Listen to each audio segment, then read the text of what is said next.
Hey everyone, we are back for stage 5 of the Zwift games, this time on 3 Step Sisters is the stage. And as we can see, it's a tale of 3 hills, well, 2 hills and 1 mountain maybe. So up front we got this first hill, the Jarvis KOM, I forget if it's forward or reverse, but a little bump there. And then we have the Epic KOM bypass, which we previously saw in stage 5, I think, of the Tour de Zwift, Ocean Lava Cliffside Loop. That was like the biggest climb of that series, but then this time we have the grade at the end, which is massive, and yeah, the longest stage by far of the series, and also has the biggest climb. But I was feeling a little bit better than last week, so I was trying to stay optimistic. So here we are at the start. Remember this name, Jay Pickwick. I was begging everyone to please go easy at the start. It didn't work last week. It didn't really work this week, but remember this name, Jay Pickwick says he'll be coughing blood in 5 minutes. So we go ahead and we get started right here. Like I said, I was feeling a little bit better than last week. Last week, I had those problems with sleeping because of the construction. This week I didn't have as much of that. I did have a little bit late a couple times, but overall I was feeling a little bit better. I didn't feel quite as destroyed after my Saturday ride.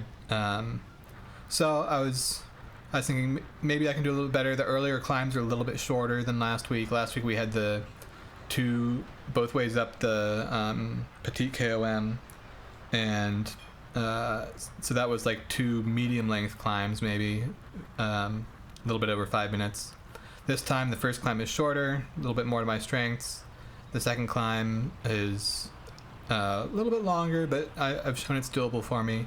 And then the last climb, I was just like, we'll just survive that however we can. So here we are started, and people already are betraying me by going way too hard. This is not easy like I requested. So I'm already sagging back a little bit. I'm trying to make sure I'm not too far back. Like you can see, there's already a split in the group, so I have to be careful not to do that, not to fall victim to that. But trying to stay under control here in this first part, get the legs warmed up a little bit, and just make sure I'm staying in a reasonable spot where I don't get caught behind a silly split. Like I said, this is the last race of the last scratch race of this series. So Zwift games had 5 scratch races, the regular kind that you see, and then next week is going to be, they have a crit, which you have to use steering for, or a time trial, and I think you can do both actually. So I'm not sure which one I'm going to do. But I'm probably going to try to do them early in the week, like maybe a Monday. I'll pick one of them, and then if I have time later in the week, I'll do the other. But yeah, here we are. As you can see, I'm still in my wheel-on trainer. I heard back from the support for Jet Black, and they did repair the one that I sent in. They're sending it back. It should be here. Today's Friday, so it should be here tomorrow. So hopefully next week I'm back in the smart trainer. Just because, I mean, you could even see there coming into the volcano, I surged forward a little bit. It's just the weird, like, dichotomy of being on the dumb trainer versus smart trainer. You have to, like, shift backwards almost in the dumb trainer, because when you go uphill, people naturally put a little bit more power out. They're shifting down a little bit, but for me, I need to shift up a little bit. So it's just a little bit unintuitive, tough to stay like fully in sync with the rest of the group. Definitely takes a little bit more mental focus, and it's just a little bit strange. It's not a big difference maker, but it's something that can have an effect. And then plus it's annoying to have to swap the pedals when I want to go back and forth between inside and outside, which I think I'm going to be going outside again tomorrow, and then not sure about Sunday, inside or outside. But here we are coming into the first climb. So with the 3 climbs, and you can see also a lot of people are using their power-ups there before we go through the first banner. I think they were maybe a little bit misinformed about how the power-ups work this week, because it's a little confusing potentially. But we're now on the Jarvis climb reverse, I guess. So the way the power-ups worked was there was 1 feather you got at the starting pen, especially because Zwift games, so far we've just had 1 feather for the whole race, but this one was different. So 1 feather in the starting pen, 1 feather after the Jarvis KOM, 1 feather, I think, before the base of the climb, the final, the grade, and then during the grade, 1 feather at every banner. So here we're at the first climb. I wasn't sure exactly when I wanted to use my feather here, but I figured try to get through that first steeper bit, and then the second steeper bit is longer, so that's probably a better spot for the feather. But you can see here we're already pushing on this climb. The first one we were up at around 300, first little bump, and then there is maybe a little split here, so I'm just making sure not to get caught up in that. And then, yeah, it sort of comes back together in this flat part. And then the second steep part is when I do pop my feather. Pop up out of the saddle this time. I actually remember that I can use my big gear in the front, as opposed to last week, so I was able to get down into lower RPMs at higher power values, and it definitely made a positive difference. So coming over the first climb, up in the top 10, felt pretty good about that. Maybe I went deeper than I needed to, especially because you can see here, like, I'm going super soft here, but I'm still rolling out the front. So maybe a little bit harder on that climb than I needed to. But I was feeling good at that point, so I was like, you know what?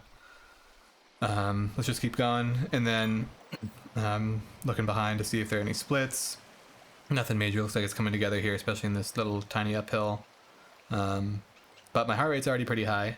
On the other hand, I don't really know like how to interpret heart rate. We'll skip forward a little bit and talk about that during the next climb. So it's mostly flat between the climbs, but there were a couple little bumps. So the one that was kind of surprising to me, and it shouldn't have been because I watched the recon for it, but so there's a little bump between Jarvis and the KOM bypass called Dirty Suppressa here, and coming into it, it's on gravel, so that makes a little bit of difference. I came into it in a pretty good position here, but yeah, people really just surge forward on this one, especially right after this loop back right here, this switchback. People really surge forward when it goes up to like 3 or 4%. So I'm back up in the 270s. It was probably more effort than I wanted to put out at the time, but that's the deal. You got to stick with people, and yeah, just you can see here it's getting really strung out. Another little push here, and then yeah, some even minor splits happening, but it did all come back together on the downhill. So we'll go ahead and skip forward again to the start of the KOM bypass. And here I feel like I probably should have realized that I was not on as good a day as I was hoping for, because as I mentioned earlier, my heart rate. So I don't really know how to interpret heart rate data fully, because I feel like sometimes if your heart rate is low, it means that you're like you're exhausted, your heart is tired, it just can't get the I don't know what's going on here. Okay, yeah, maybe it means your heart is tired, but on the other hand, I feel like if your heart rate's high for the power, it could mean that you're like just not able to put out as much power as you need to. But anyway, I'm coming into the base of this climb already at 180 ppm, which is very high for me, to be honest. You can see people are using their feathers. I meant to use mine. I think I pressed the wrong button. I only realized it like now, and then I used my feather. Not the biggest deal, but whoops. But yeah, I did. Yeah, I thought I was on a good shape, but yeah, my heart rate already 180 going to the base of the climb. I should have realized I was doomed. I didn't realize it at the time, but yeah. So you can see here we're stretching out. I'm sticking in the top. Yeah, my goal this race was really just to stick with the front group in this climb and then see what happens at the end. I'm not too worried about it at the end because that climb's really long for me. So here I'm trying to stick with, you can see there's a group of like 5 or so off the front. It's stretching out, but people are mostly staying in contact. I'm at 185, which is really high for a non-sprint heart rate for me. Just really trying to hang on here. The steepest parts are almost over. But as we saw in stage 5 of the Tour de Zwift, like it's not over once you cross this bridge, because there's the false flat afterwards that with a little bit of rollers, a little bit of gravel, it really is tough. So I almost gave up here. When there's a little gap here, I was like, you know what, maybe I just let it go. But I was like, no, can't give up yet. So I put on a little bit more power to catch up to them. And yeah, I'm luckily barely able to stick with them. These people are probably all just pacing however they're happy to pace however they feel they need to. I was just doing whatever I was able to, barely hanging on there. And you can see behind me there are some splits starting to show up in the top right up here. People madly trying to chase on for this flatter section. One guy off the front, that guy was ludicrous. He, we've seen it before. Somebody just miscategorized, and that guy was just extremely strong. But finally the group comes back together a little bit on this part. And so I'm like, okay, maybe I can get a little bit of recovery here. And so we are back around 200 watts, which is theoretically a little bit below my threshold. I don't know exactly what it is. It's hard to define without like medical testing. There's an estimate from a race 2 weeks ago that was 238. That's way too high. I think it's somewhere between 210 and 220 if I had to guess. So here, theoretically, I am below that. I should be recovering, but my heart rate's not going down. It's just stuck at 183 because I guess I went so deep in that first steeper section. I'm just like, I'm trying to recover. I'm also trying to hang on to the back of the group. These little up and down rollers aren't helping. I was hanging on for dear life, man. I have never been this deep in the tank.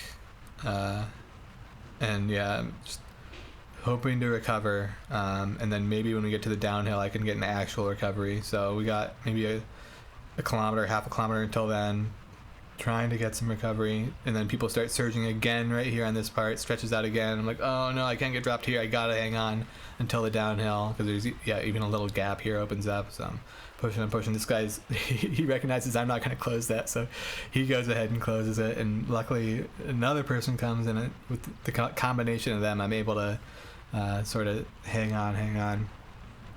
We're finally back to the downhill. And my heart rate's still at 180, even though I've been below my threshold for now a few minutes.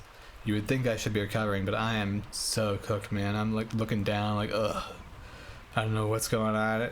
I might have gone too deep, but yeah, I'm trying to hold on here. The last few people from behind are catching up before the downhill, and the downhill starts, and this is when I really truly knew I was cooked, because here, I mean, it takes a lot to get dropped on a downhill, but here I got dropped on the downhill, and I was just like, I have nothing left in me to try to close this gap. I am just gonna let it go. And so that's what I did. I let it go. This guy coming past me right now, he actually did get back onto the group.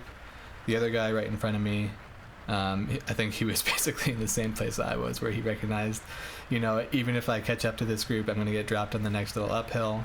So there's no point in burning extra matches now. We might as well just try to get some good recovery. And so that's what I did. We'll skip forward to the base of the last climb here now, because it is mostly flat. There are a couple sections that had some slight surges, but nothing too noteworthy. Basically just a group or two from behind caught up to me, and now here we are at the base of the final climb. So this one was going to be a long one.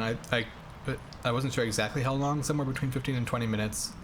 I didn't really have a pacing, like a specific pace I was trying to go at. I figured maybe I'll just try like 220, see how it goes. So like I mentioned, you get a lot of feathers on this climb, so I'm popping one already at the start. But as we go through the next banner, we'll get another feather, and then every banner from there on.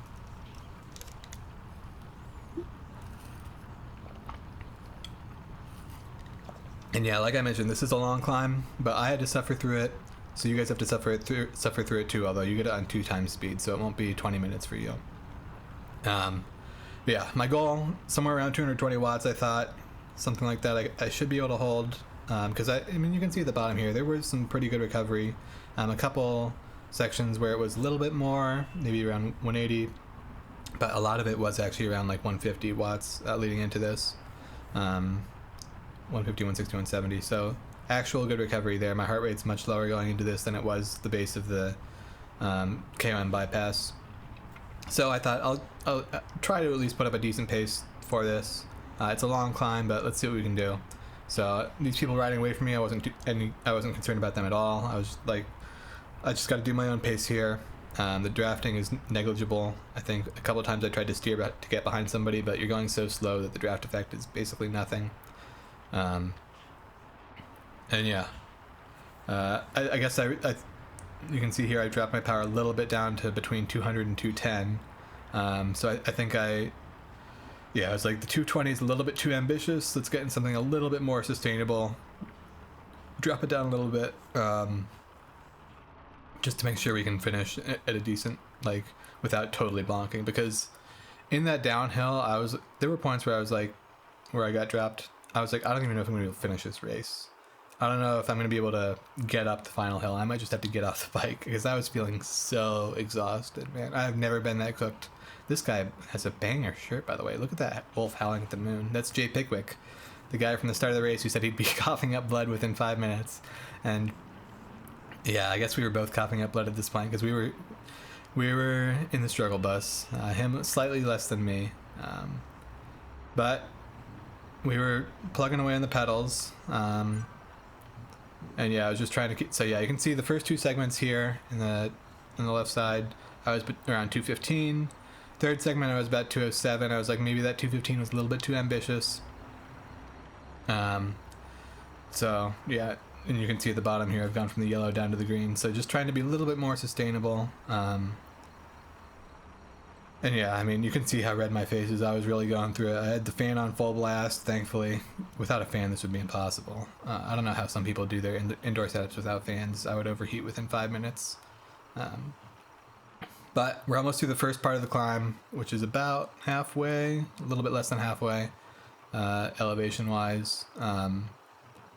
There's a little flat section here. And this is probably where having the wheel-on trainer helped me, I guess, because normally with the smart trainer, you'd be inclined to ease off the pedals a little bit here. And you can see here, sorry about that, the people behind me, I actually did get a little gap on them because they, being on the flatter section on their smart trainers, did ease off, but for me with my dumb trainer I was basically just going the same power the whole time, so I did get a little bit of a boost there in the flat section, just by keeping the same power. And then we have the final steeper section here now, which goes on the switchbacks. So yeah, that segment there in the flatter section was still my lowest power. I guess I was just trying to ease off a little bit where it doesn't make as much a difference in the flat, your power wise, for your overall finishing time. But yeah, back into the steep part here, and I think I started steering towards the insides of the curves here at this point. I'm not sure if that actually makes a difference on a climb. I feel like on a climb, most of what's holding you back is not the distance, but rather the vertical, the total vertical elevation change. And I feel like obviously you can't change that by steering. So as long as you can go at a cadence you're comfortable with, it doesn't really matter whether you go zigzaggy or straight up in the shortest distance. I'm not sure. If you're more knowledgeable about that, let me know in the comments. But yeah, here I am steering, trying to go to the insides. Who knows if it made a difference. But I got that carrot in front of me, Jay Pickwick. I feel like maybe I can catch him, hold on to him at the end, and then yeah, I saw I was around 36th. 31st was probably impossible. Looking up ahead of me, I was like, probably can't finish in the first third. 33rd would be 34th would be the top 1/3 of the race. I didn't really think that was possible, but I wanted to try to just do a good effort on this climb. And Jay Pickwick was I guess, have you seen Greyhound racing, how they have that rabbit that they drag along the fake rabbit they drag along the track for the greyhounds to chase? Jay Pickwick was my rabbit on this race. I was just trying to chase after that guy. And here I did get a little bit of a second wind, actually.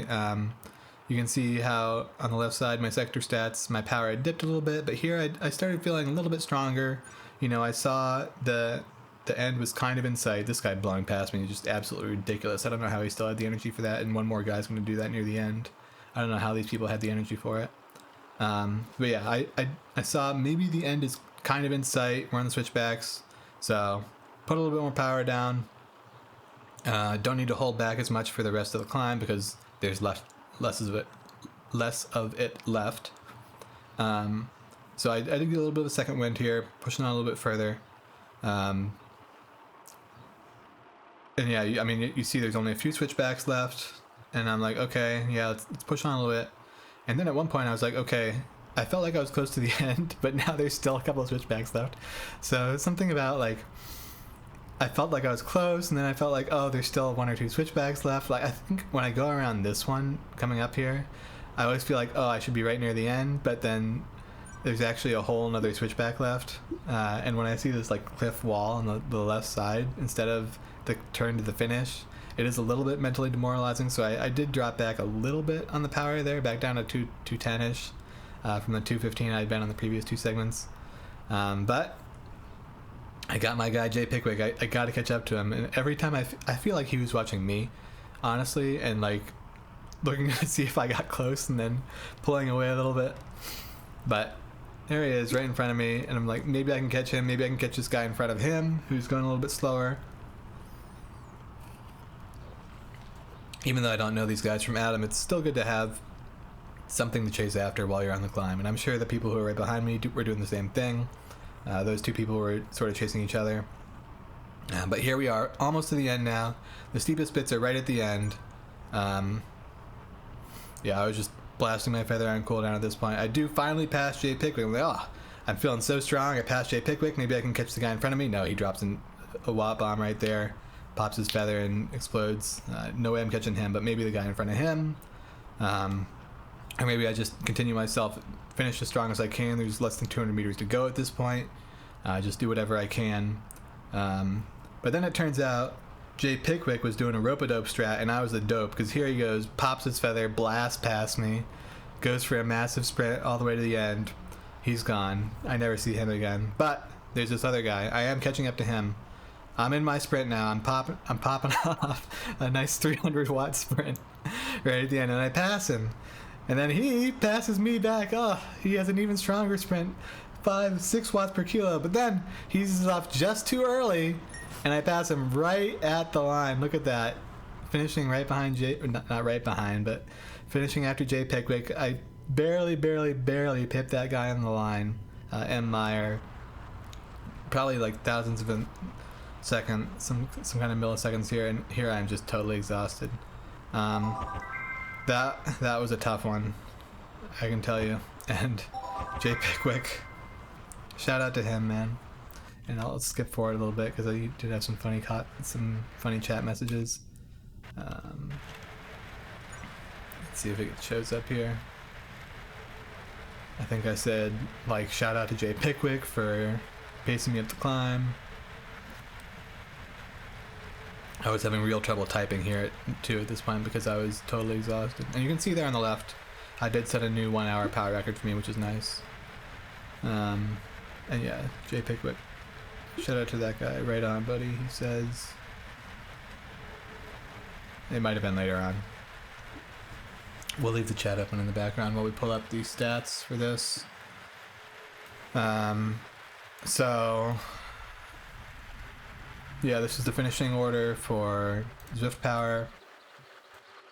As you can see, in Zwift Power I was 28th, so a little bit less people on Zwift Power than in the race itself. And yeah, predicted to be 35th, so a little bit better than expected, which is nice. Last week I think I was below what was expected. Oh yeah, I already went past it.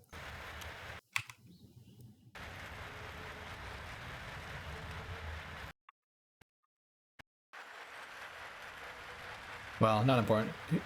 He said something along the lines of, yeah, I told you we'd be coughing up blood. Yeah, so here we are, 28th out of 35 on Zwift Power. Did get a little bit of racing score increase, which is nice. On Zwift Racing, similar results here. I was predicted to finish 50th. I think this includes everyone who was in the race. Or maybe not. Maybe it's the same people as on Zwift Power, but finished 35th. Okay, so yeah, I guess it's more people are included in this one. And yeah, we'll go ahead and look at this too to see our. So 20-minute was a little bit below last week, but not too surprising given the overall race was longer. 5-minute power was a little bit higher. Actually, everything except for 20-minute power was higher than last week, due to the shorter climbs at the start, I think is why. And then this one's probably in the second segment. And then yeah, looking at this, we had the early surge on the Jarvis Hills.